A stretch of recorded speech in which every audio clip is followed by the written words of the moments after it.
Exit poll survey సంస్థలు తెలియజేస్తున్నాయి. హర్యానాలో ఏకపక్షంగా కాంగ్రెస్కు అధికార పీఠం దక్కబోతున్నట్లుగా ఎగ్జిట్ పోల్స్ తెలియజేస్తున్నాయి. ఎక్కువగా ఎగ్జిట్ పోల్స్ ఇక్కడ సర్వే చేయలేదు. చేసినటువంటి ఎగ్జిట్ పోల్ సర్వే సంస్థలు మాత్రం హర్యానాలో కాంగ్రెస్కు, జమ్మూ కాశ్మీర్లో హంగ్ దిశగా అడుగులు పడబోతున్నట్లుగా స్పష్టంగా చెబుతున్నటువంటి పరిస్థితి. దానికి సంబంధించిన బ్రేకింగ్ న్యూస్ మనం చూస్తున్నాం. హర్యానా, జమ్మూ కాశ్మీర్ ఎన్నికలపై ఎగ్జిట్ పోల్స్కు సంబంధించిన అప్డేట్స్ మనం చూస్తున్నాం. జమ్మూ కాశ్మీర్లో హంగ్ తప్పదని చెబుతున్నాయి మెజారిటీ ఎగ్జిట్ పోల్ సర్వే సంస్థలు. హర్యానాలో కాంగ్రెస్కు పీఠం దక్కే అవకాశం ఉందని చెబుతూ ఉంది అక్కడ సర్వే చేసినటువంటి సంస్థలు. దాదాపు 10 ఏళ్ల తర్వాత జమ్మూ కాశ్మీర్లో ఎలక్షన్ జరుగుతున్నటువంటి పరిస్థితి. దీంతో జమ్మూ కాశ్మీర్లో ఈ 10 ఏళ్లలో చోటు చేసుకున్న పరిణామాలు కావచ్చు, జరిగిన మార్పులు కావచ్చు, జమ్మూ కాశ్మీర్లో ఓటర్లు ఎటువైపు ఉండబోతున్నారనేది ప్రస్తుతం ఆసక్తిగా మారింది. ఒక రకమైనటువంటి చర్చ జరుగుతోంది దేశం మొత్తం కూడా. దేశం మొత్తం ఒక ఎత్తు అయితే జమ్మూ కాశ్మీర్లో జరిగినటువంటి ఎలక్షన్స్ అన్నీ కూడా ఒక ఎత్తు. ఈ నేపథ్యంలో జమ్మూ కాశ్మీర్లో గవర్నమెంట్ ఎవరిది రాబోతోంది, అక్కడ ప్రజలు ఎవరి వైపు ఉన్నారు, బీజేపీ వైపా లేదంటే కాంగ్రెస్ వైపా లేదంటే స్థానిక పార్టీల వైపు అనేది ప్రస్తుతం చర్చనీయాంశమైనటువంటి పరిస్థితుల్లో ఈ ఎగ్జిట్ పోల్స్ ప్రాధాన్యతను సంతరించుకున్నాయి. అది జమ్మూ కాశ్మీర్కి సంబంధించి. ఇక హర్యానాకు సంబంధించినటువంటి అంశంలో కాంగ్రెస్, బీజేపీ ద్విముఖ పోటీ కనపడుతుంది. లోకల్ పార్టీలు ఉన్నప్పటికీ కూడా ఈ రెండు పార్టీలదే ప్రధానమైనటువంటి కొట్లాటగా కనిపించినటువంటి హర్యానాలో ఎవరు గెలుస్తారనేది కూడా ఆసక్తికరంగా మారినటువంటి పరిస్థితి. సో హర్యానాకు సంబంధించినటువంటి ఎగ్జిట్ పోల్స్లో కాంగ్రెస్కి పీఠం దక్కబోతున్నట్టుగా మనకి సర్వే సంస్థలు చెబుతున్నాయి.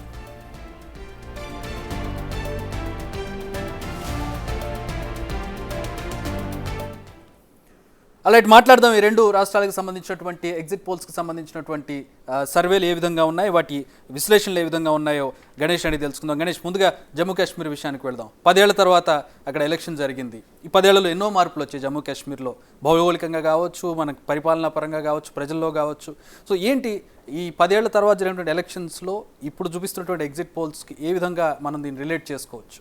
యశేఖర్, ఎందుకంటే దేశవ్యాప్తంగా కూడా మనకి ఒక గుండెకాయ అనొచ్చు, లేకపోతే ఒక హెడ్ అనొచ్చు. జమ్మూ కాశ్మీర్ ఎన్నికలకు సంబంధించి మొత్తం దేశవ్యాప్తంగానే కాదు, ప్రపంచవ్యాప్తంగా కూడా జమ్మూ కాశ్మీర్ ఎన్నికల వైపు చూస్తున్నారు. ఎందుకంటే అందులో జరిగిన అనేక పరిణామాలు కావచ్చు, అంటే 370 ఆర్టికల్ రద్దు కావచ్చు, లేకపోతే అక్కడ ఉండి ఉపాధి అవకాశాల కోసం కావచ్చు, లేకపోతే మిగతా జరుగుతున్న యుద్ధాల నేపథ్యం కావచ్చు, ఇలాగ అనేక అంశాల్లోన జమ్మూ కాశ్మీర్ ఎన్నికలు అనేవి చాలా కీలకంగా కనిపిస్తున్నాయి. మనం గత ఎన్నికలతో అంటే దశాబ్ద కాలంగా, అంటే 2014లో జరిగిన తర్వాత ఎన్నికలు, ఆ తర్వాత 2018లో ఒక్కసారిగా రద్దయింది. అప్పుడు బీజేపీ దాంతో పాటు కలిపి రద్దయిన తర్వాత ఇప్పుడు ఎన్నికలు ఏంటి, ఇప్పుడు ఏం జరగబోతుంది అనేది ఒక ఉత్కంఠ అయితే కనిపిస్తుంది. దీంతో ఇక్కడ చూస్తుంటే 90 సీట్లు, అంటే గతంలో ఉండే సీట్లు దాదాపు 83 సీట్లకే పరిమితం అయితే ఇప్పుడు 90 సీట్లకు వచ్చినాయి. మ్యాజిక్ ఫిగర్ అనేది అత్యంత కష్టంగా మారింది. ఎందుకంటే దాదాపు 46 సీట్లు వస్తే తప్ప ఒక మ్యాజిక్ ఫిగర్ వచ్చే అవకాశం లేదు. ఇప్పుడు జరుగుతున్న ఫలితాలు చూసుకుంటే మనకి చాలా ఆశ్చర్యాన్ని కలిగిస్తున్నాయి. ఎందుకంటే బీజేపీ చాలా ఆశలు పెట్టుకుంది. ఎందుకంటే 370 ఆర్టికల్ రద్దు తర్వాత ఆ పార్టీ చాలా హోప్స్ పెట్టుకుంది.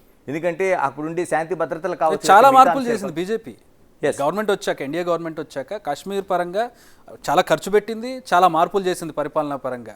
యూనియన్ టెరిటరీలు చేయడం కావచ్చు, రాష్ట్ర హోదాను రద్దు చేయడం కావచ్చు, ఇట్లాంటి అనేక కొన్ని రెవల్యూషనరీ డెసిషన్స్ తీసుకుంది కాశ్మీర్ విషయంలో. ఆబ్వియస్లీ బీజేపీ ఎక్స్పెక్టేషన్ ఉంటుంది అక్కడ. యశేఖర్, అది దానికి భిన్నంగా, అంటే ఇప్పుడు జరుగుతున్న ఏదైతే ఎగ్జిట్ పోల్స్ ఇస్తున్నారో మెజారిటీ ఇస్తున్న సీట్లలోన వాళ్ళ అంచనాలను తలకిందులు చేస్తున్నాయి. ఏదైతే కాంగ్రెస్ పార్టీ చేస్తున్న దాన్ని కూడా చాలామంది తప్పుపట్టారు. ఎందుకంటే 370 పునరుద్ధరిస్తామనే ఒక ఆలోచనతో ఆ పార్టీ ప్రయాణం చేసింది. మరోవైపు నిరుద్యోగం ఎక్కువగా ఉంది కాబట్టి ఆ అంశాలపైన ప్రస్తావించింది. ఇవన్నీ చూసుకుంటే ఆ రెండు పార్టీలకి సంబంధించిన ఆ విశ్లేషణల మధ్య ఇప్పుడు మనకు చూసుకుంటే చాలా ఆందోళన కలిగించే గ్రాఫిక్ ప్లేట్స్లో సర్వే ఫలితాలకు సంబంధించిన అప్డేట్ చూస్తున్నాం. Let's play the graphic plate. Republic matrix చేసినటువంటి సర్వే ప్రకారం మనం చూసినట్లయితే ఇండియా కూటమి, కాంగ్రెస్కి చెందినటువంటి ఇండియా కూటమికి 27 స్థానాలు, మొత్తం 90 స్థానాలు. ఇక్కడ 46 మ్యాజిక్ ఫిగరు. ఇండియా కూటమికి కాంగ్రెస్ కావచ్చు, జేకేసీ కావచ్చు, దానికి సంబంధించి 27.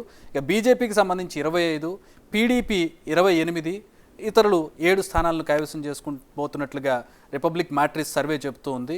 సో మ్యాజిక్ ఫిగర్ 46కి ఏది దరిదాపుల్లో లేదు గణేష్. ఎస్, అంటే మనం చూస్తున్నాం అసలు ఆశ్చర్యాన్ని చేసే, అంటే రిపబ్లిక్ మ్యాట్రిక్ అనేది చాలా వరకు గత ఎన్నికలు చూసుకుంటే మనకి ఇంత ఇలా కాకుండా ఎక్కడో చోట ఎడ్జ్ ఇచ్చిన పరిస్థితులు మనకి గత ఎన్నికలను చూసుకుంటే చాలా చోట్ల మనకు కనిపిస్తాయి. కానీ ఇప్పుడు చూసుకుంటే బీజేపీకి కేవలం 25 సీట్లు అనేది మనకు కనిపిస్తుంది. అంటే మ్యాజిక్ ఫిగర్ అనేది ఎక్కడా కనిపించట్లేదు. అటు పీడీపీ కూడా చాలా ఆశలు పెట్టుకుంది, ఎందుకంటే వాళ్ళకి 28 సీట్లు అంటున్నారు, కానీ పీపుల్స్ డెమోక్రసీ పార్టీ అనేది చాలా కీలకంగా ప్రచారం చేసింది. అంటే అటు కాంగ్రెస్ కావచ్చు లేదా బీజేపీ కావచ్చు, రెండింటికి భిన్నంగా ఒక ప్రచారాన్ని అయితే తీసుకొచ్చింది. ఇవి చూస్తుంటే మనకి వాటికి పూర్తి భిన్నంగా మనకి రిపబ్లిక్ మ్యాట్రిక్స్ చేస్తున్న ఏదైతే విశ్లేషణ ఉందో మనకు కనిపిస్తోంది. ఇక్కడ పీడీపీ అంటే ఈ సర్వే ప్రకారం చూసుకుంటే మనం ఇక్కడ పీడీపీ కీలకంగా కనపడుతుంది. ఇటు బీజేపీ ఇటు కాంగ్రెస్ ఉన్నటువంటి కూటమి రెండు వైపులో ఉన్నాయి. పీడీపీకి ఇద్దరు కూడా సమాన దూరంలో ఉన్నటువంటి పరిస్థితి. వాట్ యూ సే, మీకు ఈ రెండిట్లో పీడీపీ దేనికి దగ్గర అవుతుంది? ఇప్పుడు గవర్నమెంట్ ఫామ్ చేయాలంటే పీడీపీ కీలకం. ఇప్పుడు కరెక్టే, ఇది చాలా క్లిష్టమైంది. ఎందుకంటే గత ఎన్నికల్లో మనం 2014లో చూసుకుంటే బీజేపీ పీడీపీ కలిసి పోటీ చేసినవి. ఆ రెండు పార్టీలు కలిపి పోటీ చేస్తే ఇప్పుడు జరుగుతున్న ఈ ఎన్నికల్లో రెండు వేరువేరుగా చేస్తున్నాయి. ఎందుకంటే వాళ్ళు పొత్తులు వేరే అయిపోయినాయి, బీజేపీ వేరేగా ఉంది, తర్వాత పీడీపీ వేరేగా చేస్తుంది. అంటే ఇప్పుడు ఈ ఏలియన్స్లో ఇప్పుడు ఎవరికి మెజారిటీ వచ్చే అవకాశం లేని పరిస్థితుల్లో మనం చూస్తున్నాం. 27 కాంగ్రెస్కి అయితే బీజేపీకి 25, పీడీపీకి 28. అదర్స్ది ఇప్పుడు నిజంగా అదర్స్ కలిసిన ఎక్కడ మ్యాజిక్ ఫిగర్కి ఎక్కడ కూడా రీచ్ అయ్యే పరిస్థితి కనిపించట్లేదు. ఇవన్నీ మనం చూస్తుంటే చాలా అంటే ఏం జరగబోతుంది ఎన్నికలు, జమ్మూ కాశ్మీర్ ఎన్నికలకు సంబంధించి ఇంత క్లిష్ట పరిస్థితి ఉంటుందనేది అంతకుముందు జరిగిన అనాలిసిస్ కావచ్చు, లేదా పార్టీల ఐడియాలజీస్ కావచ్చు, పార్టీల అంచనాలు కావచ్చు, ఎక్కడ కూడా మనకి కనిపించలేని పరిస్థితి మనకు కనిపిస్తోంది. సో ఇక్కడ మనం చూసినట్లయితే బీజేపీ వర్సెస్ కాంగ్రెస్, అంటే కాంగ్రెస్ ఇండివిజువల్గా చూసుకుంటే బీజేపీ వర్సెస్ కాంగ్రెస్ ఆబ్వియస్లీ 27 కాబట్టి కాంగ్రెస్కి అక్కడ 14, 15, 20 దగ్గర ఎక్కడ ఉండొచ్చు. దాంట్లో వేరే పార్టీలు కూడా కలిసి ఉన్నాయి కాబట్టి. సో బీజేపీ కొంచెం ఎక్కువ సీట్లు ఇక్కడ వచ్చినట్టు కనపడుతుంది ఈ సర్వే ప్రకారం మనకి కాంగ్రెస్తో పోల్చుకుంటే. ఎస్, ఎందుకంటే మనం చూడొచ్చు. ఎందుకంటే కాకపోతే ఇంకొకటి మనం విశ్లేషణ చేయాల్సింది ఏంటంటే పూర్తిగా ఈ జమ్మూ కాశ్మీర్ సంబంధించి బీజేపీ చాలా ఆశలు పెట్టుకుంది.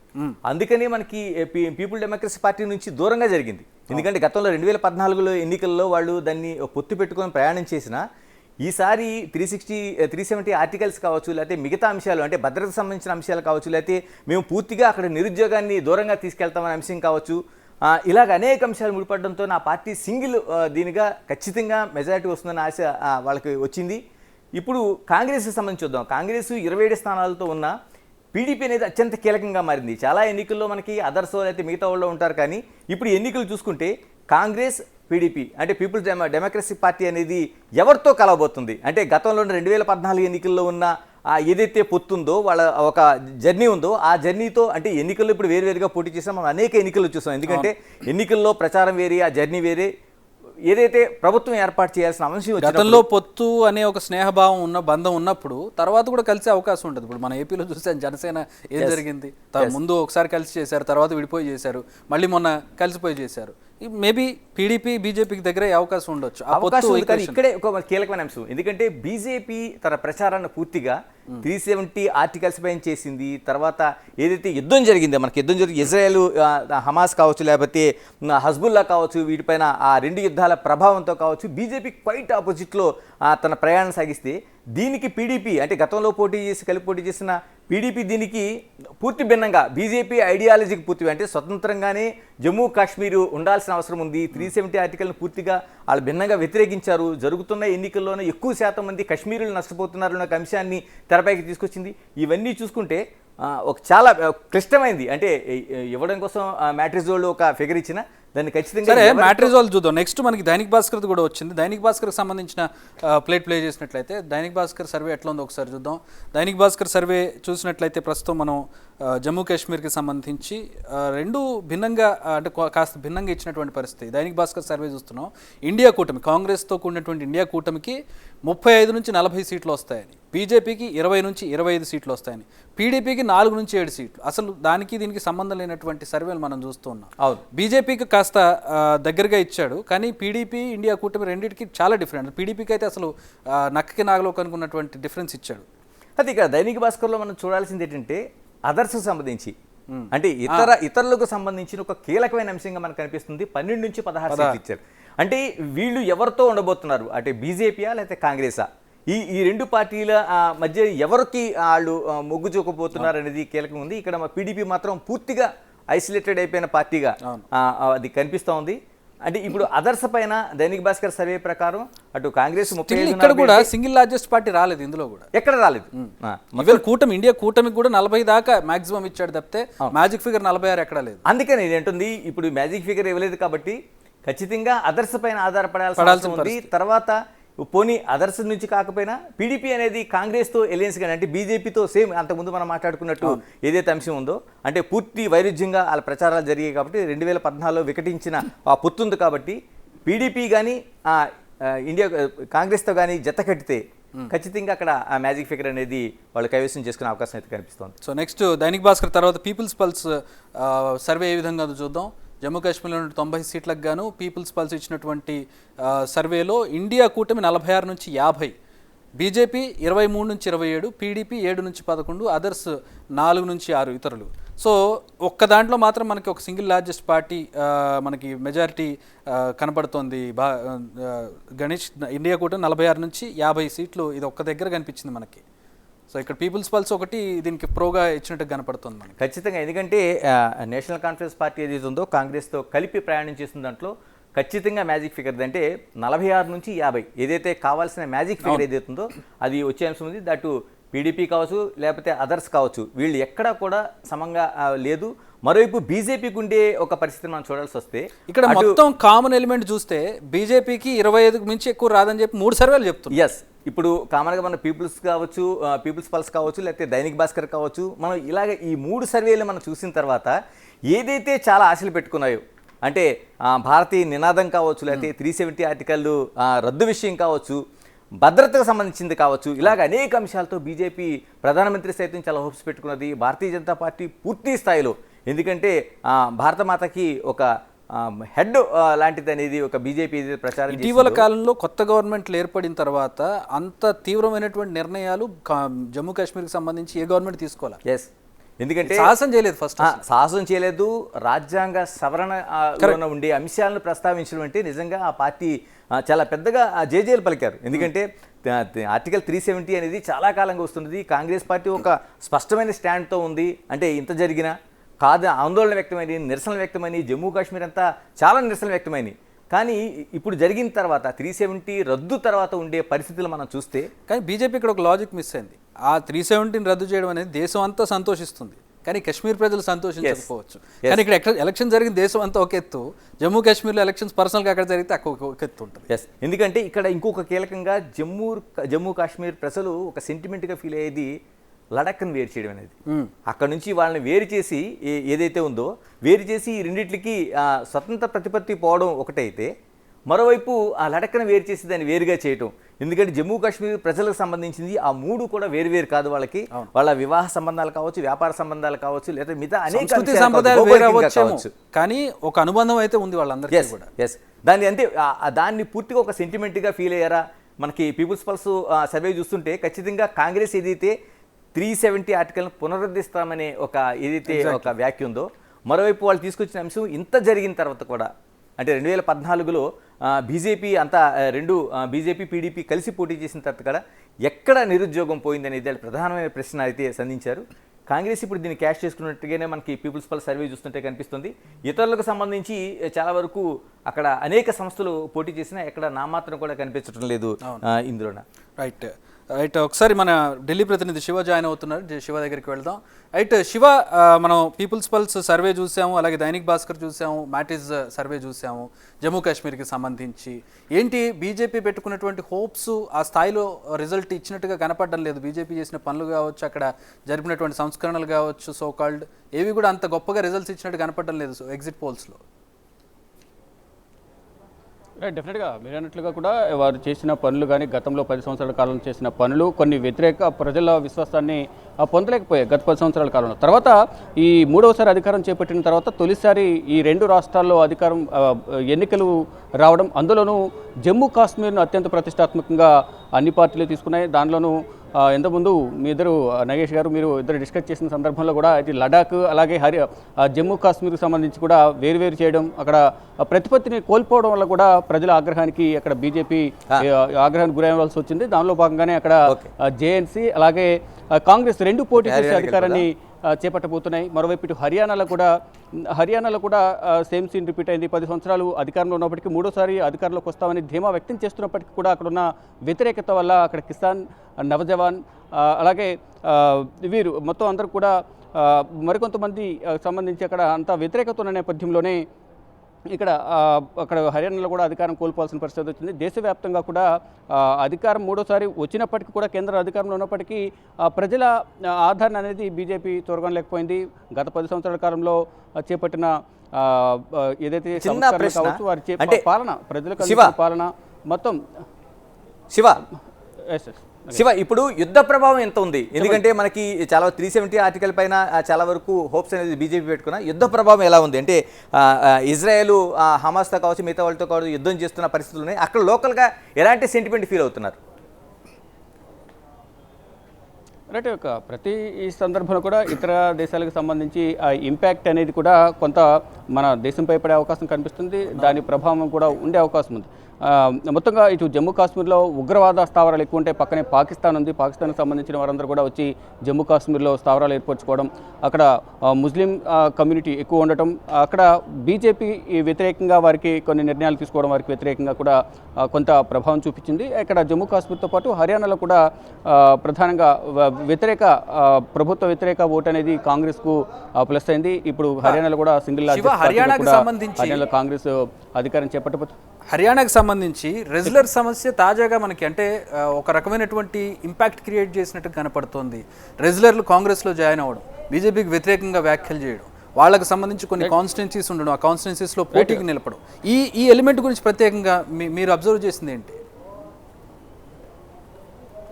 డెఫినెట్గా మీరు అన్నట్లుగా ఈ మహిళలకు సంబంధించి రెజ్లింగ్ సంబంధించిన మహిళలు ఎవరైతే ఉన్నారో వారికి సంబంధించి వేధింపులు కానీ బ్రిడ్జ్బుష్కి సంబంధించి వేధింపులు అవన్నీ కూడా వెలుగులోకి వచ్చిన తర్వాత తొలిసారి ఇక్కడ హర్యానా ఎన్నికలు జరుగుతున్న నేపథ్యంలో ఆ ఇంపాక్ట్ అనేది డెఫినెట్గా హర్యానా ఎన్నికల్లో కనిపిస్తోంది. దానికి సంబంధించి ఎవరైతే ఇటు రెజ్లింగ్కి సంబంధించిన వినేష్ ఫోగాట్ కానీ బజరంగ్ పునియా వీరిద్దరు కూడా కాంగ్రెస్లోకి రావడం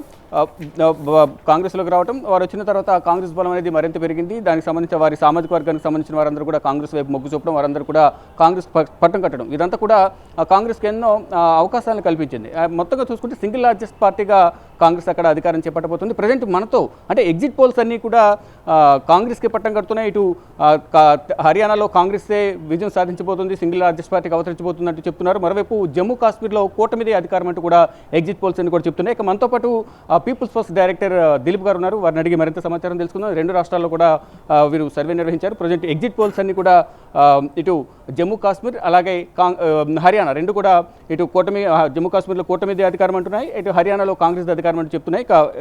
ఈ పీపుల్స్ పల్స్ సర్వే ఏ విధంగా సర్వే చేసింది, ఈ సర్వేలో ఎటువంటి వాస్తవాలను ప్రజలు వీరి దృష్టికి వచ్చాయనేది దిలీప్ గారిని అడిగి తెలుస్తుంది. సార్ చెప్పండి, ఇప్పుడు ఈరోజు హర్యానా ఎన్నికలు పోలింగ్ ముగిసింది, ఇక జమ్మూ కాశ్మీర్లో కూడా ఎటువంటి మొత్తం ఇష్యూస్ ప్రజలు అక్కడ ప్రభావం చూపించాయనుకోవచ్చు, ప్రజల్ని ఎటువైపు ఎక్కువ మొగ్గు చూపారు ఓటర్లు? అంటే ప్రభుత్వ వ్యతిరేకత అనేది 2 చోట్ల కూడా కనిపించింది. జమ్మూ కాశ్మీర్ విషయానికి వస్తే 2014లో భారతీయ జనతా పార్టీకి అడిక్వేట్ నంబర్స్ లేనప్పుడు పీడీపీ మద్దతుతోటి, పీడీపీకే లీడింగ్ భాగస్వామిగా భారతీయ జనతా పార్టీ మద్దతుతోటి వాళ్ళు ప్రభుత్వాన్ని ఏర్పాటు చేసిండ్రు. అది 18 వరకు జరిగింది. 18లో ఆ ప్రభుత్వం కూలిపోయిన తర్వాత రాష్ట్రపతి పాలన రావడం, తర్వాత 2019లో 370 అధికరణం రాజ్యాంగం 370 ఆర్టికల్ని లిఫ్ట్ చేసి అక్కడ రాష్ట్రపతి పాలన ఉండగానే 370ని రద్దు చేసేసి అక్కడ రాష్ట్ర హోదాను కూడా తీసేసి దాని ఒక కేంద్రపాలిత ప్రాంతం చేశారు. తద్వారా మేము అభివృద్ధి తీసుకురాగలిగాము, అక్కడ తీవ్రవాదాన్ని నియంత్రించగలిగాము, మేము అక్కడ డెవలప్మెంట్ చేశాము అనే మాట ఇది జేబులేసుకుని అనే మాట భారతీయ జనతా పార్టీ ప్రచారం చేసింది. ఇదివరకు ఎప్పుడు లేనంత అభివృద్ధిని మేము అక్కడ సాధించామని కూడా భారతీయ జనతా పార్టీ చెప్పింది. కానీ ప్రజలు అక్కడ అనేక సమస్యలని 370 మాత్రమే కాకుండా నిరుద్యోగ సమస్య గురించి బాగా ఎత్తి చూపిస్తున్నారు అక్కడ. అట్లాగే ప్రైస్, అన్కంట్రోల్డ్ ప్రైస్ ఒకటి. మా జీవితం కొంచెం అతలాకుతలమైందని మేము నిర్దిష్టంగా ఒక ప్రశ్న అడిగినప్పుడు ఆర్టికల్ 370 విషయంలో 370 లిఫ్ట్ చేయడం కంటే కూడా జమ్మూ కాశ్మీర్ని లడఖ్ తోటి విడగొట్టి 2 కేంద్రపాలిత ప్రాంతాలు చేసి మాకు రాష్ట్ర హోదా తీసేయడం అనేది మాకు ఏ రకంగా కూడా న్యాయం చేయదు. మాకు తిరిగి రాష్ట్ర హోదా వస్తేనే మాకు న్యాయం జరుగుతుంది అనే అభిప్రాయం బలంగా అక్కడ వ్యక్తమైంది. 100లో 67 మంది ఇటువంటి అభిప్రాయాన్ని వ్యక్తం చేశారు.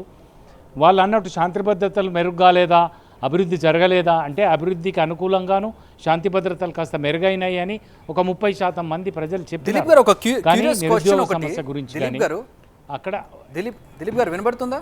చెప్పండి. దిలీప్ గారు ఒక క్యూరియస్ క్వశ్చన్, అంటే మిగతా రాష్ట్రాల్లో చేసినంత విరివిగా కానీ అంత వివిడ్గా సర్వే సంస్థలు జమ్మూ కాశ్మీర్ మీద ఎందుకు కాన్సన్ట్రేట్ చేయలేదు? మీరు పర్సనల్గా అక్కడ చూస్తున్నారు కాబట్టి ఏంటి అక్కడ పరిస్థితులు?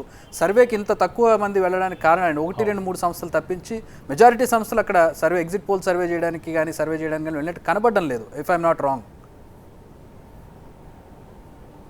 అక్కడ దేశంలో ఇంకే ప్రాంతంలో కూడా లేనంత స్థిరమైన మనోభావాలు కాశ్మీర్లో ఉంటాయి, మనకు తెలుసు.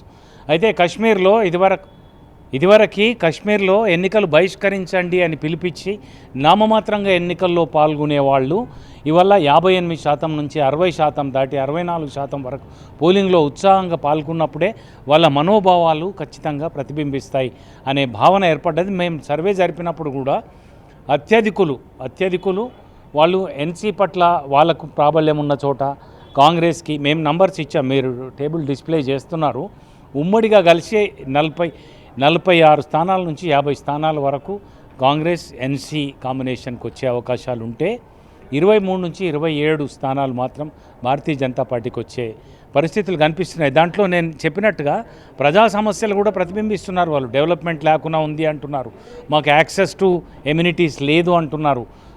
ఇట్లాంటి కారణాలు ఉన్నాయి. కనుక మీరు అన్నట్టు అభివృద్ధి గురించి వాళ్ళు చెప్పినా ప్రచారం చేసినా ప్రజలు దాన్ని వాళ్ళు సెంటిమెంట్స్ తోటి ముడిపెడుతున్నారు. వాళ్ళు రాష్ట్ర హోదా లేదు, రేపు ఇస్తారో ఇవ్వరో కూడా తెలీదు, లెఫ్టినెంట్ గవర్నర్కి విపరీతమైన అధికారాలు ఇచ్చిండ్రు, వాళ్ళు దొడ్డదారిన కేంద్రం పాలించాలనుకుంటే మాకు న్యాయం జరగదు అనే బలమైన అభిప్రాయం మా సర్వేలో వ్యక్తమై.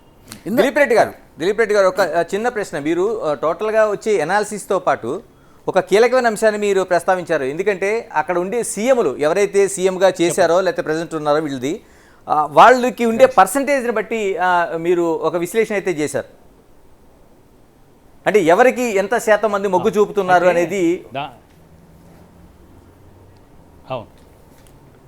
అవును అంటే ఈ ప్రభావం ఏమైనా ఉందంటారా? దాంట్లో 28% మంది ఒమర్ ఫరూక్ ఒక మోడర్న్ రిప్రజెంటేటివ్గా ఉంటాడు, ఓల్డ్ కన్వెన్షన్స్ని కంటిన్యూ చేస్తాడు. కనుక ఆయన అనుభవం మాకు పనికొస్తుంది. ఎందుకంటే ఆయన బలంగా వ్యతిరేకించినాడు గవర్నమెంట్ మూవ్ని. కనుక ఆయన ద్వారా ఏమన్నా మేలు జరుగుతుందేమని ప్రజలు అనుకున్నారేమో. 28% ఆయనకు సీఎం పట్ల మొగ్గితే ఇమీడియట్ నెక్స్ట్ 8%కు పడిపోయింది చూడండి. ముఫ్తీ మహబూబా సయీద్కి 8% వచ్చింది. వాళ్ళ నాన్న అంత అనుభవం ఉన్న ఫరూక్ అబ్దుల్లా పేరు తీసుకుంటే కూడా కేవలం 2% మంది మాత్రమే మద్దతు ఇచ్చారు. ఒమర్ అబ్దుల్లాకి 28% మద్దతు ఇచ్చారు. ఇది జనరల్ ట్రెండ్ ఆఫ్ ఓట్ షేర్ని కానీ నంబర్స్ని కానీ కన్సాలిడేట్ చేసే విధంగానే ఉంది, కన్ఫర్మ్ చేసే విధంగానే ఉంది తప్ప ప్రతికూలంగా లేదు. కనుక ఎన్సీ అండ్ కాంగ్రెస్ కాంబినేషన్ వైపు ప్రజలు మొగ్గినరేమో అనిపించడానికి ఆస్కారం. దిలీప్ రెడ్డి గారు, మరోటి అంతకుముందు 2014 ఎన్నికలకు సంబంధించి చూసుకుంటే బీజేపీ పీడీపీ కలిపి పోటీ చేసినాయి. ఇప్పుడు ఆ రెండు విడిపోయి ఉండటం వల్ల ఏమైనా ఆ నష్టం జరిగిందంటారా? జరుగుతున్న ఓవరాల్ ఫ్యాక్ట్ చూస్తుంటే మనకి కొంతమేర నష్టం జరిగి ఉండడానికి ఆస్కారం ఉంటుంది. ఎట్లా అంటే ఫర్ ఎగ్జాంపుల్ వాళ్ళు 2018 తర్వాత జరిగిన అన్ని పరిణామాలలో మనం భాగం చేయకపోవచ్చు, కానీ పీడీపీని వాళ్ళు భాగం చేస్తున్నారు. ప్రజలు జమ్మూ కాశ్మీర్ ప్రజలు వీళ్ళు కలిసి 14 నుంచి 18 వరకు ప్రభుత్వం నడిపినప్పుడు వీళ్ళు వాళ్ళ నిర్ణయాలకు భాగం కాకుండా ఎట్లుంటారు అనే అభిప్రాయం ప్రజల్లో ఉంది. ఇప్పుడు ఓట్ షేర్ పరంగా చూస్తే 16% ఉండి కూడా 7 నుంచి 11 స్థానాలు మాత్రమే పీడీపీకి వస్తున్నాయి. వేరాజ్ అంతకంటే తక్కువ శాతం 16% వీళ్ళకుంటే 14% మాత్రమే ఉన్న కాంగ్రెస్కి 13 నుంచి 17 స్థానాలు వచ్చే ఆస్కారం ఉంది. ఎందుకంటే వాళ్ళు కాంబినేషన్లో కంటెస్ట్ చేసినప్పుడు ఎన్సీ క్యాండిడేట్లు ఉండరు కాంగ్రెస్ పోటీ చేసే చోట, కానీ పీడీపీ పోటీ చేసే చోట బీజేపీ క్యాండిడేట్లు కూడా ఉంటారు. వీళ్ళు వాళ్ళ మధ్య ఏం సయోధ్య లేదు, వాళ్ళేం అంగీకారానికి వచ్చిన వాళ్ళు గారు విడివిడిగా పోటీ చేసినారు. కనుక ఓట్ స్ప్లిట్ అవుతుంది. సార్ ఇక్కడ పీడీపీ నార్ కాంగ్రెస్ ఇంటర్లింక్డ్ క్వశ్చన్ ఒకటి. ఇన్ వన్ కేస్ పీడీపీ కనుక కింగ్ మేకర్ అవ్వాల్సి వస్తే ఈ వచ్చే గవర్నమెంట్లో ఎటువైపు ఎక్కువ మొగ్గు చూపే అవకాశం కనపడుతుంది పీడీపీ? ఇప్పుడు పీడీపీ ఎటువైపు మొగ్గుతుంది మనం పొలిటికల్ గెస్ చేయలేము. ఎందుకంటే PDP such a party till yesterday ఇండియాలో భాగస్వామిని అన్నది, కాంగ్రెస్తో పొత్తేం పెట్టుకోలేదు. అంతకుముందు బీజేపీతో కలిసి గవర్నమెంట్ రన్ చేసినారు కనుక వాళ్ళు సిచ్యువేషన్స్ బట్టి డైనమిక్స్ మారుతాయి కావచ్చు. వాళ్ళు స్థిరంగా ఎటువైపు మొగ్గుతారు అని చెప్పడానికి రేపు వచ్చే నంబర్స్ని బట్టి, 8th నాడు వచ్చే నంబర్స్ని బట్టి పీడీపీ ఎటైనా మొగ్గొచ్చు. కానీ మొగ్గు చూపడానికి పీడీపీ ఒక పాత్ర పోషించడానికి అవసరమైన రాజకీయ వాతావరణం ఉంటుందని నేను అనుకోవట్లేదు. ఎన్సీ కాంగ్రెస్ కాంబినేషన్లో they may get the magic number of 46. వాళ్ళకిద్దరు కలిపి 46 పైనే తప్ప లోపల రావేమో అని ఒక అభిప్రాయం. Okay sir, Jammu Kashmir will conclude it here. Hold an A second. ఒక 2-3 మినిట్స్లో మేము హర్యానాకి వెళ్తాం. హర్యానా నుంచి will get back to you. Haryana me pole survey చూపించిన తర్వాత will get back to you. Hold an 2-3 minutes just. So ప్రస్తుతం మనం హర్యానాకి సంబంధించినటువంటి ఎగ్జిట్ పోల్స్ చూద్దాం గణేష్. హర్యానాకి సంబంధించి ఎగ్జిట్ పోల్స్ ఇది Chanakya strategies like I think Jammu కాశ్మీర్కి సంబంధించి. ఓకే, దాని తర్వాత మనం హర్యానాకి వెళ్దాం. We're moving on to Haryana. హర్యానాలో సేమ్ 90 సీట్లు ఉన్నాయి. Magic figure 46. సో దానికి సంబంధించి ప్రస్తుతం మనం రిపబ్లిక్ మ్యాట్రిక్స్ సర్వే చూస్తూ ఉన్నాం. హర్యానాకి సంబంధించి బీజేపీకి 18 నుంచి 24 వస్తూ ఉన్నాయి. కాంగ్రెస్ కూటమికి 55 నుంచి 62 సీట్లు వస్తూ ఉన్నాయి. ఇక జేజేపీకి 3 సీట్లు, 0 నుంచి 3 సీట్లు, ఆప్కి 0 అని ప్రకటించేసింది ఈ సర్వే. ఇతరులు 2 నుంచి 5 సీట్లు గెలుచుకునే అవకాశం ఉందని చెప్పి రిపబ్లిక్ మ్యాట్రిక్స్ తెలియజేస్తోంది. సో ఇక్కడ ఐఎన్సీ కాంగ్రెస్ కూటమికి ఎక్కువగా సీట్లు కనపడుతున్నాయి. 55 నుంచి 62 సింగిల్ లార్జెస్ట్ పార్టీగా విత్ మ్యాజిక్ ఫిగర్ కనపడుతుంది గణేష్ మనకి. యశేఖర్, ఎందుకంటే మనం హర్యానాకు సంబంధించిన ఎగ్జిట్ పోల్స్ చూసుకుంటుంటే మ్యాట్రిక్స్ ఏదైతే చెప్తుందో ఇక్కడ మనం బీజేపీ కాంగ్రెస్ ఈ 2 పార్టీలు తీసుకుంటే బీజేపీ గతంలో ఆ రూలింగ్ పార్టీ అది. అవును, ఆ రూలింగ్ పార్టీకి ఇప్పుడు 18 నుంచి 24 వస్తే క్లియర్ కట్ మెజార్టీ ఏదైతే మ్యాజిక్ ఫిగర్ ఉందో 55 నుంచి 62 స్థానాలు అనేవి కాంగ్రెస్కి పూర్తిగా కనిపిస్తున్నాయి. మరోవైపు ఏదైతే జేజేపీ ఉందో అదే జననాయక జనతా పార్టీ ఏదైతే ఉందో పూర్తిగా అసలు కేవలం 3 సీట్లకే పరిమితం అయ్యే పరిస్థితి అయితే మనకి కనిపిస్తోంది. తర్వాత ఆప్ని ప్రత్యేకంగా ప్రస్తావించాల్సిన అంశం ఏంటంటే ఆప్ ఈసారి దాదాపుగా అన్ని చోట్ల పోటీ చేయడానికి, అంటే 88 స్థానాల్లో పోటీ చేయడానికి ఆప్ అనేది సిద్ధపడింది.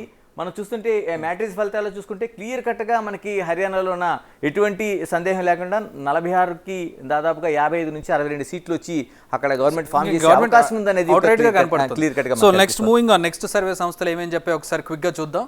నెక్స్ట్ మనకి ప్లే అవబోతున్నటువంటి సర్వే సంస్థకు సంబంధించిన ప్లేట్ చూస్తున్నాం. పీపుల్స్ పల్స్ చేసినటువంటి దిలీప్ రెడ్డి గారిది ప్రస్తుతం మనం చూస్తున్నాం. బీజేపీకి 20 నుంచి 32 సీట్లు వస్తాయని చెప్పి పీపుల్స్ పల్స్ చెప్తోంది.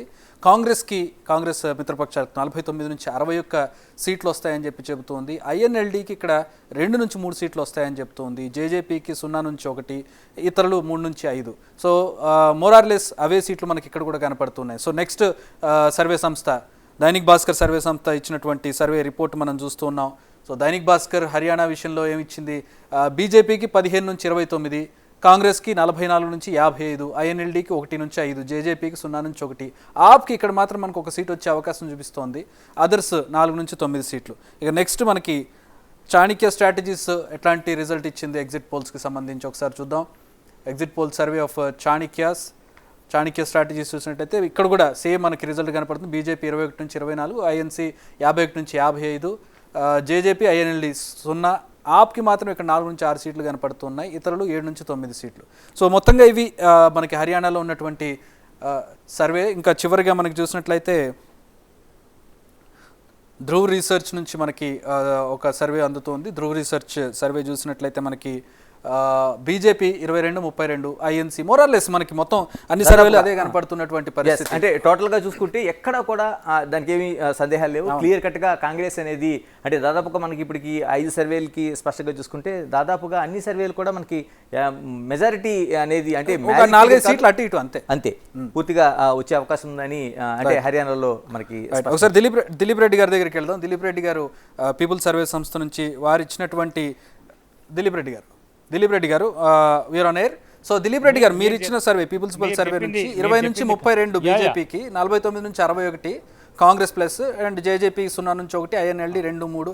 ఏంటి మీకు సంబంధించినటువంటి ఏమి అనాలిసిస్, అంటే ఎట్లా మీరు వాళ్ళ క్వశ్చన్స్ ఏం క్వశ్చన్స్ వెళ్ళాయి, వాళ్ళ నుంచి వచ్చిన రెస్పాన్స్ ఏంటి? అవుట్ రైట్గా ఇక్కడ అన్ని సర్వే సంస్థలు మీదని కాదు వచ్చిన అన్ని కూడా అవుట్ రైట్గా కాంగ్రెస్ కూటమికి ఇస్తున్నాయి. మేము 90 నియోజకవర్గాల్లో కూడా సర్వే చేశాము. ఇది మొదటిసారి చేయట్లేదు. మేము జూన్ 25 నుంచి జూలై 24 వరకు ట్రాకర్ పోల్ ఫస్ట్ చేసినప్పుడు 3% ఓట్ల వ్యత్యాసంతో కాంగ్రెస్ లీడ్లో ఉంది.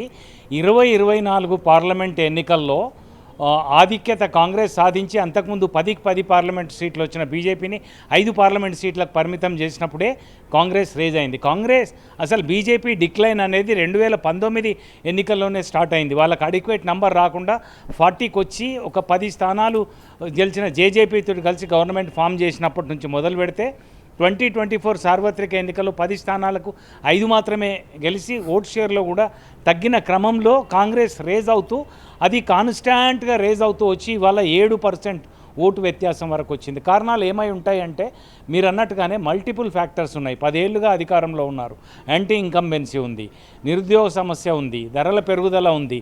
దానికి తోడు కాస్ట్ కంపోజిషన్లో హర్యానాను బాగా ప్రభావితం చేసే కులాల సమీకరణాల్లో చాలా తేడా వచ్చింది.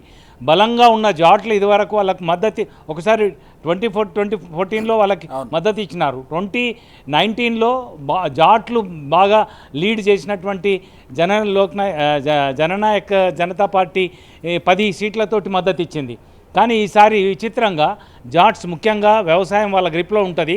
వ్యవసాయ పోరాటాలు ఆందోళనలు జరిగినాయి. 3 చట్టాలను కేంద్ర ప్రభుత్వం అపాలజీ చెప్పి వెనక్కి తీసుకుంది.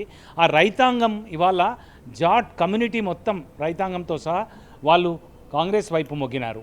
వాళ్ళు ముస్లింలు అండ్ దళితుల్లో సిఎస్డిఎస్ సర్వే కనుక మీరు గమనించినట్టయితే ప్రతి ముగ్గుట్లో 2 దళితులు కాంగ్రెస్ వైపు మొగ్గినట్టుగా 2024 పార్లమెంట్ ఎలక్షన్లో చూసాం. అప్పటి నుంచి దళితులు ఇంకా 4 అడుగులు కాంగ్రెస్ వైపు వేశారు తప్ప బీజేపీలో లేరు. ఇవాళ బిగ్ కమ్యూనిటీస్ ఇన్ఫ్లుయెన్స్ ఒకటైతే, యాంటీ ఇన్కంబెన్సీ ఫ్యాక్టర్ ఒకటైతే, ఒక జర్నలిస్ట్ మీడియాలోనే కైనైజ్ చేసినట్టు కిసాన్, నౌజవాన్, పైల్వాన్ ఈ 3 వర్గాలు కూడా బీజేపీకి వ్యతిరేకంగా పనిచేసినాయి.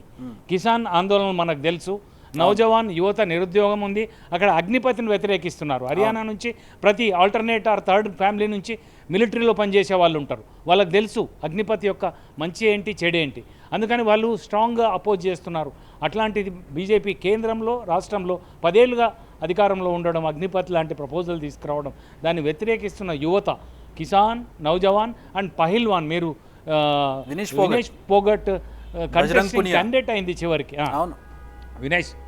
వినేష్ పోగట్ బజరంగ్ పునియా అయినారు. అక్కడ రెజ్లర్స్ ఆందోళన వాళ్ళు నుంచి మాకు అవమానం జరిగింది, మీరు ఎంపీ.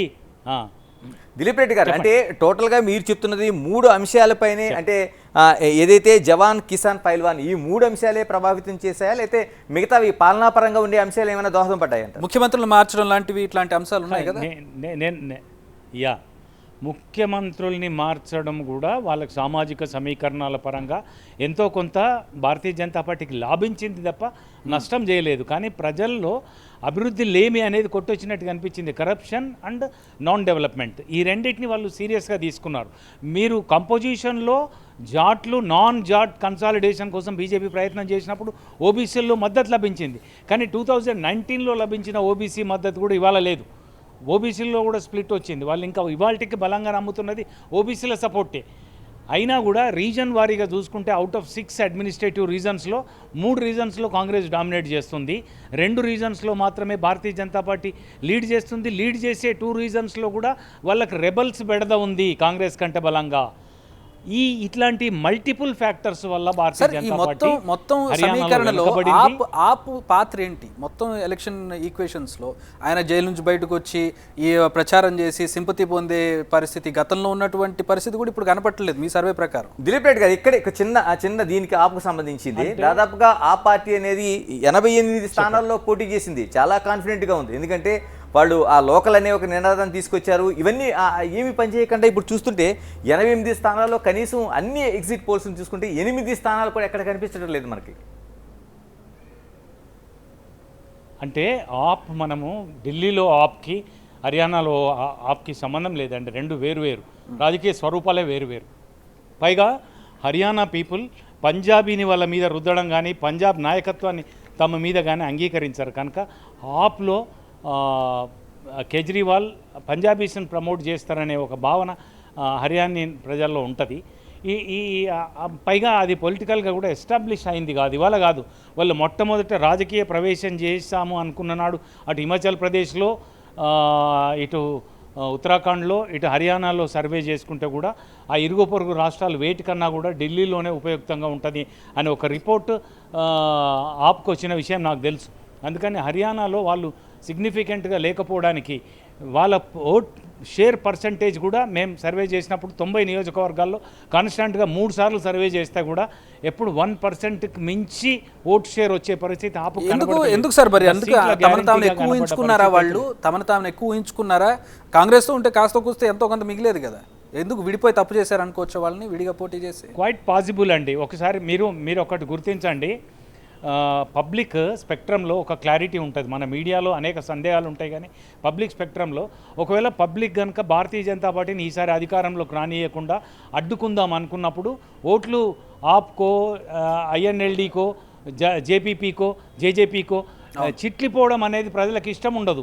ఎవరు బీజేపీని ఓడించగలుగుతారో వాళ్ళ వైపే మొగ్గుతారు. ఇట్లాంటి పొలిటికల్ సినారియో మనం ఇండియన్ కాంటెక్స్లో చాలాసార్లు చూసినాం. కరెక్ట్. అట్లాంటి దిలీప్ రెడ్డి గారు ఇక్కడే చిన్నది అంటే ఆప్ అనేదానికి ఈ లిక్కర్ది ఏదైతే ఉందో లిక్కర్ పాలసీ అనేది, ఎందుకంటే హర్యానా ప్రజలు భౌగోళికంగా చూస్తే ఎక్కువ వ్యవసాయ క్షేత్రం అదంతా, ఎక్కువగా అక్కడ ఉండే ప్రజలది చూసుకుంటే ఆ వ్యవసాయ క్షేత్రంలో నిజాయితీ, మరోవైపు ఆప్ ఏదైతే నినాదం చేస్తుందో నిజాయితీది, అవన్నీ అంటే క్వైట్ ఆపోజిట్లో లిక్కర్ స్కామ్ది మనకి చూస్తున్నాం. లిక్కర్ దీనికి సంబంధించి అది ఎంత ప్రభావం చూపించుంటుంది ఆప్కి? I don't think so. Liquor issue ఢిల్లీలో మ్యాటర్ అవుతుంది కావచ్చు కానీ హర్యానాలో లిక్కర్ ఇష్యూని పరిగణలోకి తీసుకోవడానికంటే ముందే 1, 2, 3, 4, 5 వాళ్ళ సొంత ఇష్యూస్ ఉన్నాయండి. నిరుద్యోగం ఉంది, డెవలప్మెంట్ లేకుండా ఉంది, యువకులకు ఉపాధి ఉద్యోగ అవకాశాలు ఉన్నాయి, ఇన్ఫ్లేషన్ కంట్రోల్ చేసి నిత్యావసరాల ధరలు తగ్గించడం ఉంది. ఇట్లాంటి చాలా ఇష్యూస్ హర్యానా పీపుల్కి ఉన్నాయి. వాళ్ళు లిక్కర్ని I don't think they considered as an. ఇక్కడ జాతీయ సమస్యలు కూడా వాళ్ళ దృష్టికి రాలి. ఇప్పుడు మీరు చెప్తున్నట్టుగా వాళ్ళకుండే సమస్యలే ప్రధానమైనటువంటి ఎజెండాగా మారినట్టుగా కనపడుతుంది. ఇప్పుడు మోడీ మంత్రా కానివ్వండి, లేదంటే ఇండియా గవర్నమెంట్ చేసినటువంటి అభివృద్ధి కానివ్వండి, ఏదైతే దేశం మొత్తం ప్రొజెక్ట్ చేసి వాళ్ళు ఓట్లు తీసుకున్నారు మిగతా రాష్ట్రాల్లో, హర్యానాలో లాస్ట్ క్వశ్చన్ సార్, హర్యానాలో ఆ పరిస్థితి ఉన్నట్టు కనపడడం లేదు దిలీప్ గారు. Might be some audio problem, cut అయినట్టు కనపడుతోంది. Yeah right. ఇంకొక సర్వే వచ్చింది మనకి, CNN సర్వే. అదొకసారి మనం చూసిన తర్వాత దాని గురించి మాట్లాడదాం. Right, let's play CNN survey of Haryana. Yes, Chanakya కోసం మనకి స్ట్రాటజీస్ కనిపిస్తూ ఉన్నాయి మనకి. సో CNN సర్వే చూసినట్లయితే బీజేపీకి 21, కాంగ్రెస్కి 59, జేజేపీకి 2, అదర్స్కి 8. క్లియర్ కట్గా ప్లెయిన్గా ఇచ్చేసాడు ఆ CNN సర్వే. అయితే ఎక్కడ ప్లస్లు మైనస్లు కూడా లేవు, ఇన్ని నుంచి ఇన్ని వస్తాయని కూడా లేదు. క్లియర్ కట్గా 59, 21, 2, 8 పనిచేశాడు అందరికీ కూడా. ఎక్కడికి జననాయక్ జనతా పార్టీకి సంబంధించి కేవలం 2 సీట్లు మాత్రమే. అంటే క్లియర్ కట్గా CNN సర్వే చూసుకుంటే ఏదైతే 46 సీట్లకి కాంగ్రెస్ అనేది 59తో దాదాపు ముందు మనం అనుకున్నట్టు ద్విముఖ పోటీ అంతే, రెండే పార్టీలు కాంగ్రెస్ వర్సెస్ బీజేపీ అక్కడ నడిచే పోటీ. ఎందుకంటే అదే లోకల్ అంశాలు కావచ్చు, లేకపోతే మిగతా వాళ్ళ నిరుద్యోగం కావచ్చు, అనేక అంశాలు మనకి దిలీప్ రెడ్డి గారు ప్రస్తావించారు. దిలీప్ రెడ్డి గారు అందుబాటులోకి వచ్చారు. దిలీప్ రెడ్డి గారు, ఇక్కడ మిగతా రాష్ట్రాలతో పోల్చుకుంటే ఏదైతే నేషనల్ వైడ్గా ఉన్న అభివృద్ధినో లేదంటే ఇంకొక విషయాన్నో మోడీ మానియాగా చూపించి మిగతా రాష్ట్రాల్లో ఫెచ్ అయినటువంటి బీజేపీ, మిగతా రాష్ట్రాల్లో లబ్ధి పొందిన బీజేపీ హర్యానాలో ఏం చేయలేకపోయినటువంటి పరిస్థితి, అసలు ఆ మానియా పనిచేయలేదు, వాళ్ళ అభివృద్ధి మంత్రం కూడా పనిచేయనటువంటి పరిస్థితి హర్యానాలో కనపడుతుంది. మీకు హిమాచల్ ప్రదేశ్ ఎన్నిక గుర్తుంటే కంపారిజన్ విత్ గుజరాత్, లోకల్ ఇష్యూస్ని బాగా ఫోకస్ చేసినప్పుడు కాంగ్రెస్ బెనిఫిట్ అయింది. ఇక్కడ కూడా లోకల్ ఇష్యూసే ప్రజల ముందు కనబడ్డాయి తప్ప national issue comparison between Modi and Rahul అట్లాంటి ఇష్యూస్ కూడా హర్యానాలో కనబడలేదు.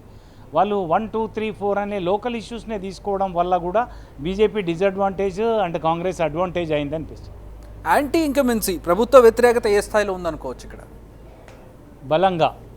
బలంగా ఉంది. యాంటీ ఇన్కంబెన్సీ అనేది డబుల్ ఇన్కంబెన్సీ, వాళ్ళు డబుల్ ఇంజన్ అంటారు కదా, డబుల్ ఇన్కంబెన్సీ, కేంద్రం వైపు నుంచి కానీ రాష్ట్రం వైపు నుంచి కానీ తమకేం జరగలేదు అనే ఒక ప్రభుత్వ వ్యతిరేకత అనేది రెండింతలా పనిచేసి. సరే ఈ రైతుల ఫ్యాక్టర్ ఏ స్థాయిలో అంటే 10 ఏళ్ల నుంచి ఈ టర్మాయిల్ నడుస్తూ ఉంది, మధ్యలో చట్టాలు తీసుకొచ్చారు, వాపసు తీసుకుని సారీ చెప్పారు, రైతులను బుజ్జగించే ప్రయత్నం చేశారు, మళ్ళీ మొన్న ఈ మధ్య మళ్ళీ వాళ్ళ ఆందోళన వాళ్ళలో ఒక సందేహం ఉంది. 3 చట్టాలని వెనక్కి తీసుకున్నా మళ్ళీ ఇంకో రూపంలో ఆ చట్టాలలో పొందుపరిచిన అంశాలే కార్పొరేట్లకు అనుకూలంగా ఉండి రైతులకు వ్యతిరేకంగా ఉండే విధానాల వైపే ప్రభుత్వం మొగ్గుతుందనే భయాందోళనలు ఇవాల్టికి కూడా ఉన్నాయి. అందుకే రైతు వర్గం అనేదాన్ని భారతీయ జనతా పార్టీ మెప్పించలేకపోతుంది. అది హర్యానాలో క్లాసిక్గా కనపడ్డది కళ్ళకి.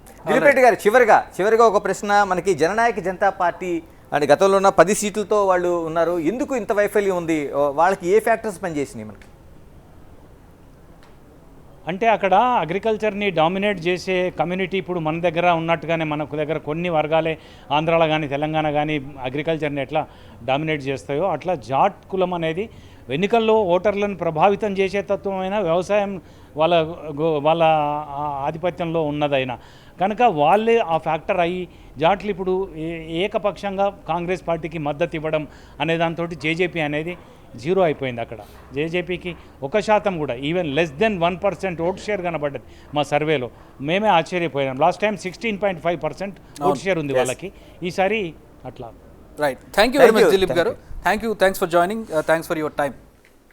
రైట్, సో అది ఆయన చేసినటువంటి సర్వే గణేష్. మొత్తం ఆయనకు సంబంధించి ఆయన టీం వెళ్ళి చేసినటువంటి సర్వే ప్రకారం పూర్తిగా ఆయనకి వివరాలు చెప్తూ ఉన్నారు ఆయన. సో మరొకసారి going back to Jammu and Kashmir గవర్నమెంట్కి సంబంధించి అంటే ఆయన చెప్పిన దాంట్లో ఇందాక మనం అనుకున్నాం పీడీపీ కింగ్ మేకర్ అవ్వాల్సి వస్తే ఏంటి పరిస్థితి అని. అసలు ఆయన రూల్ అవుట్ చేస్తూ ఉన్నారు. అలాగే పీడీపీ మీరు ఇందాక చెప్పినట్టుగా పాత ఏదైతే ఇది ఉంటుందో, స్నేహభావం ఉంటుందో, అది పనిచేసే అవకాశం కూడా లేకపోవచ్చు. చాలా డైనమిక్గా ఉంటుంది పీడీపీ అనేది చెప్తూ ఉన్నారు. ఈ రోజు ఇక్కడ ఉందంటే రేపు పొద్దున ఇంకో దగ్గర ఉండే అవకాశం కనపడుతుంది. అదే సందర్భంలో పూర్తిగా ఇక కాంగ్రెస్ కూటమికే వస్తుందని చెప్పి కూడా ఆయన చెప్తూ ఉన్నారు జమ్మూ కాశ్మీర్కి సంబంధించి. మనకి ఎందుకంటే 2 చోట్ల కూడా 2 ఫ్యాక్టర్స్ కనిపిస్తున్నాయి మనకి. ఆయన చెప్తున్నట్టు ఇంతకుముందే మనం అనుకున్నాం ఆంధ్రప్రదేశ్ రాష్ట్ర ఎన్నికల్లో కుల ప్రస్తావన అనేది చాలా కీలకంగా వచ్చింది. ఎన్నికల బేస్ కావచ్చు, ఆ పునాదులు కావచ్చు, దానిపైన నడిచే అనేది ప్రచారం కావచ్చు, అంతర్లీనంగా చాలా వరకు ఆ ప్రాతిపదికన నడిచింది. అంటే అప్పటి వరకు మనం 2 కులాలు అనుకుంటే 3వ కులం కూడా మధ్యలో వచ్చింది, దానిపైన అనేక విశ్లేషణలు వచ్చాయి. ఇప్పుడు జాట్కి సంబంధించింది ఆయన హర్యానా చెప్తుంది ఒక కీలకమైన ఆ ప్రస్తావన వచ్చింది. నిజంగానే లోకల్ అంశాలతో పాటు అనేక రాష్ట్రాల్లో ఆ కులం అనేది ఏ విధంగా అంతర్లీనంగా ప్రయాణం చేస్తుంది అనేది చాలా ఆశ్చర్యంగా కనిపిస్తుంది. అవును, సో హర్యానాకి సంబంధించి ఎక్కడ శశబిషలు లేవు. కాంగ్రెస్ అనేది గవర్నమెంట్ ఏర్పాటు చేయబోతుంది అనేది అన్ని సర్వేలు క్లియర్ కట్గా చెప్తుంది. సో బీజేపీకి ఇప్పుడు దిలీప్ గారు చెప్పినట్టుగా స్థానిక అంశాలే, రైతు సమస్య కావచ్చు, లేదంటే జాట్ కులస్తులు వ్యతిరేకత కావచ్చు, ప్రభుత్వ వ్యతిరేకత కావచ్చు, రెగ్యులర్ల సమస్యలు కావచ్చు, ఇవన్నీ కూడగలుపుకొని బీజేపీకి ఆ స్థాయి ఇప్పుడు మనం చూసినట్లయితే ఆ స్థాయి మనకి ఓట్ షేర్ పడిపోయినట్టుగా కనపడుతోంది. కాంగ్రెస్ పార్టీ ఇక్కడ మైలేజ్ పొందుతున్నటువంటి పార్టీ కాంగ్రెస్ పార్టీ. సో రాబోయేటటువంటి ఎలక్షన్స్కి ఇవన్నీ కూడా ఒక బూస్టప్గా కాంగ్రెస్ పార్టీకి ఏ రకంగా పనిచేస్తాయి అనుకోవచ్చు మనం? క్లియర్ కట్గా. ఎందుకంటే ఇప్పుడు మనకి హర్యానాకి సంబంధించిన రిజల్ట్కి సంబంధించి మనం చూసుకుంటే ఒక క్లియర్ కట్గా అంటే అంతకుముందు ఉండే పార్టీని అంటే 2 సార్లు అధికారంలో ఉండొచ్చు, కానీ బీజేపీ కూడా అంత చేసి ఉండదు. ఎందుకంటే చాలా వరకు వాళ్ళు అనేక మార్పులు చేర్పులు చేశారు. వాళ్ళు సీఎంలను మార్చారు, తర్వాత మిగతా అంశాలని కప్పిపుచ్చడం కోసం కావచ్చు, లేకపోతే వాళ్ళని కవర్ చేయడం కోసం కావచ్చు, అనేక అంశాలను ప్రస్తావించారు. కానీ ఎక్కడ కూడా ఈ ఫ్యాక్టర్స్ పనిచేయట్లేదు అనేది మనకి క్లియర్ కట్గా కనిపించింది. ఖచ్చితంగా కాంగ్రెస్కి రాబోయేది అంటే ఇవన్నీ కూడా రాహుల్ జోడో యాత్రకో లేకపోతే ఇంకోటికో వాళ్ళ ఆ పార్టీ ముడిపెట్టే ప్రయత్నం కూడా ఉంది. దిలీప్ గారు చెప్తున్నారు కాంగ్రెస్ పార్టీ స్థానిక అంశాలను ప్రధానంగా టార్గెట్ చేస్తుంది. బీజేపీ ఎంతసేపు మేము దేశవ్యాప్తంగా ఇంత అభివృద్ధి చేసాము, మోదీ మానియా, మోదీ ఇమేజ్ ఇదే చూపెడుతుంది. కానీ ఏ రాష్ట్రానికి ఆ రాష్ట్రానికి స్థానిక సమస్య అంటే తెలంగాణలో ఒక మేనిఫెస్టోని క్రియేట్ చేసింది కాంగ్రెస్. ఖచ్చితంగా తెలంగాణలో కూడా ఆ ఫ్యాక్టర్స్ పనిచేసినాయి. టోటల్గా తెలంగాణలో కూడా దేశవ్యాప్తంగా ఉండే దాని మీద ప్రయాణం చేయడం కంటే కాంగ్రెస్ లోకల్గా ఉండే ఇష్యూస్ ఏవైతే ఉన్నాయి అవి అవినీతి కావచ్చు, లేకపోతే అభివృద్ధి కావచ్చు, లేకపోతే అహంకారం లాంటి ఒక అనేక విషయాలు కావచ్చు, వాటన్నిటి కూడా సెంటిమెంట్గా తీసుకుని ప్రయాణం చేసింది. ఈ రోజు కాంగ్రెస్ ఇక్కడ వెల్ వర్క్డ్ స్ట్రాటజీ అది.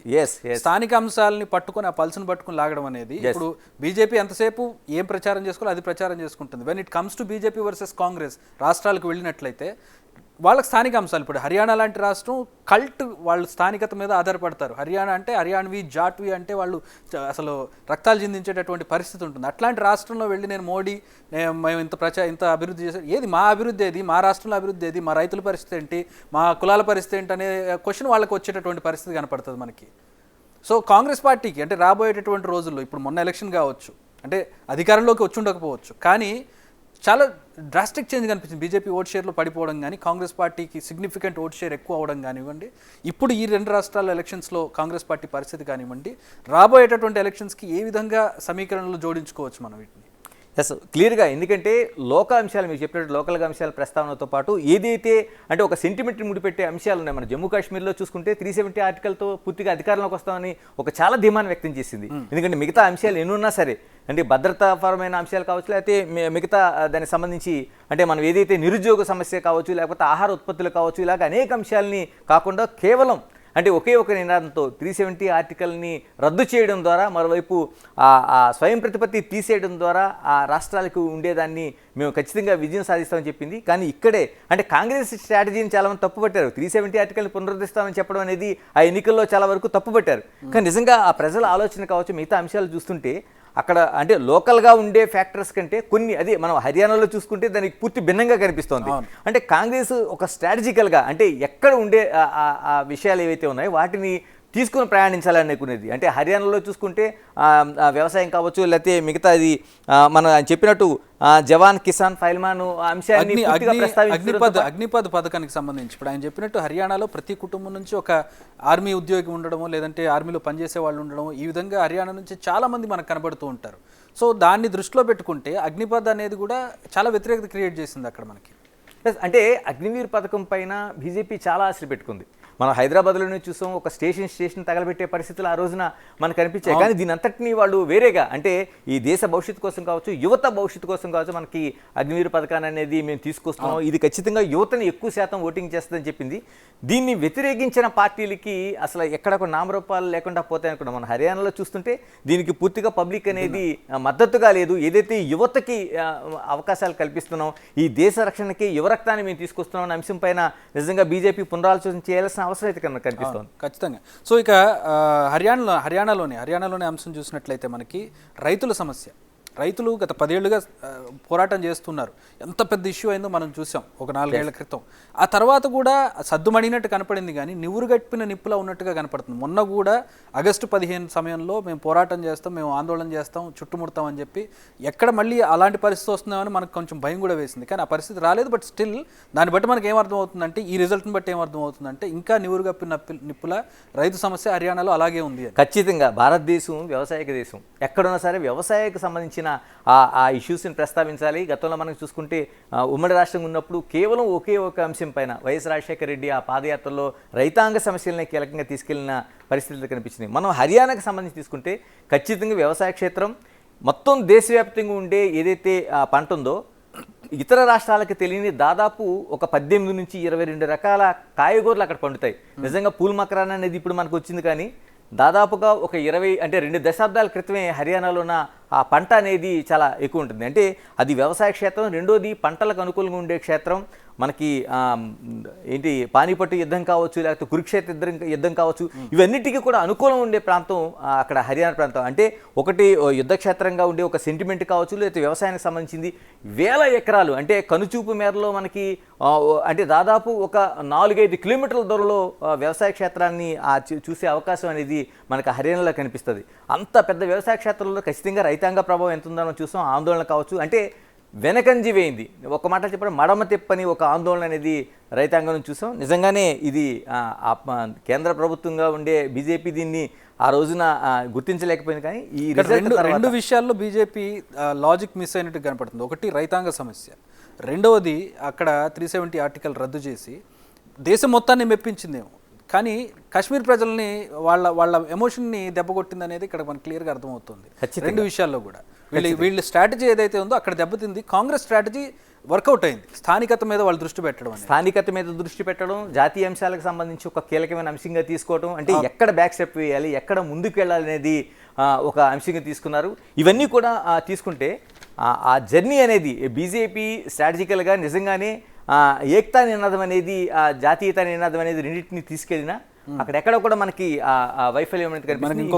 ఇంకొక సర్వే వస్తోంది. హర్యానా సో జస్ట్ టిఐఎఫ్ అనే ఒక సర్వే బీజేపీ హర్యానాకి సంబంధించి చూస్తున్నాం. 90 సీట్లకు గాను బీజేపీకి 29 నుంచి 37 సీట్లు, కాంగ్రెస్కి 45 నుంచి 53, ఐఎన్ఎల్డీకి 0 నుంచి 2. ఇక్కడ ఐఎన్ఎల్డీకి ఒక్క సర్వేలో మాత్రం మనకి ఐఎన్ఎల్డీ కనపడుతుంది. ఇక్కడ ఆప్ మనం ప్రత్యేకంగా చెప్పుకోవాలి. ఇందాక మీరు దిలీప్ గారితో కూడా మాట్లాడారు.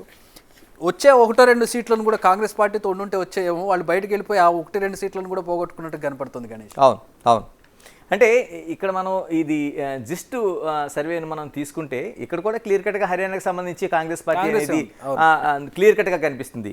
కాకపోతే లోక్దళ్ పార్టీకి సంబంధించింది కేవలం 2 అంటే లోక్దళ్ పార్టీ అనేది చాలా కీలకమైన పార్టీ అక్కడ మనకి కనిపిస్తుంది. దానికి ఐఎన్ఎల్డీ అనేది చాలా కీలకమైన పార్టీ. ఆ పార్టీకి కేవలం 2 సీట్లు మాత్రం ఇస్తే ఇతరులతో కూడా పోటీ పడలేని పరిస్థితి అయితే మనకి అక్కడ కనిపిస్తూ ఉంది హర్యానాలోన. అంటే టోటల్గా చూసుకుంటే క్లియర్ కట్ పిక్చర్ హర్యానాకి సంబంధించింది మ్యాజిక్ ఫిగరే కాదు, దానికి మించి ఏమాత్రం సందేహం లేకుండా స్థిరమైన కాంగ్రెస్ ప్రభుత్వం ఏర్పడబోతుంది అనేది. ఇక ఒక్క జమ్మూ కాశ్మీర్కి సంబంధించి కొన్ని సర్వేలు అటు కొన్ని సర్వేలు ఇటు చెప్పడంతో మనకి ఆ మధ్యలో ఎవరు కింగ్ మేకర్ అవుతారు, ఎవరు ప్రభుత్వాన్ని ఏర్పాటు చేస్తారు అనేది మేబీ యాక్చువల్ పోల్స్ రిజల్ట్స్. ఇక్కడ హర్యానా సంబంధించి ఒక కీలకంగా మనం మాట్లాడుకోవాల్సింది ఇప్పుడే మనకి జమ్మూ కాశ్మీర్ సంబంధించిన ఎలక్టోరల్ ఎడ్జ్ అనేది వస్తుంది. మనకి కాంగ్రెస్ కి 45 స్థానాలు చూపిస్తుంటే బీజేపీకి 27, పీడీపీకి 8, అదర్స్ సంబంధించి 10 స్థానాలు కనిపిస్తున్నాయి. సింగిల్ లార్జెస్ట్ పార్టీ కాంగ్రెస్ కనబడుతోంది ఇక్కడ కనిపిస్తోంది. సో ఇక్కడ ఇది 1-2 సీట్ల తేడాతోటి అది ఇది ప్లస్ మన జమ్మూ కాశ్మీర్లో ఇది కొంత మనకి చూడాల్సిన అంశంగా కనిపిస్తుంది. ఎందుకంటే ఎలక్టోరల్ ఎడ్జ్ ఇచ్చిన సర్వేలోన కాంగ్రెస్కి ఏకంగా 45 స్థానాలు చూపిస్తుంటే బీజేపీకి ఒక 22 అంటే జస్ట్ ఇతరులతో కలుపుకున్నా, లేకపోతే ఏదైతే మనం ఇంతకు ముందు అనుకున్నాం బీజేపీ 45 మ్యాజిక్ ఫిగర్, ఇంకొక సీట్ అయితే మ్యాజిక్ ఈజీ. రెండోది పీడీపీ కావచ్చు, అటు అదర్స్ కావచ్చు, 8-10 ఉన్నాయి కాబట్టి క్లియర్ కట్గా ఎట్టి పరిస్థితులు కూడా బీజేపీకి వాళ్ళిద్దరు మద్దతు ఇచ్చినా ఆ స్థాయికి వెళ్ళే అవకాశం లేదు.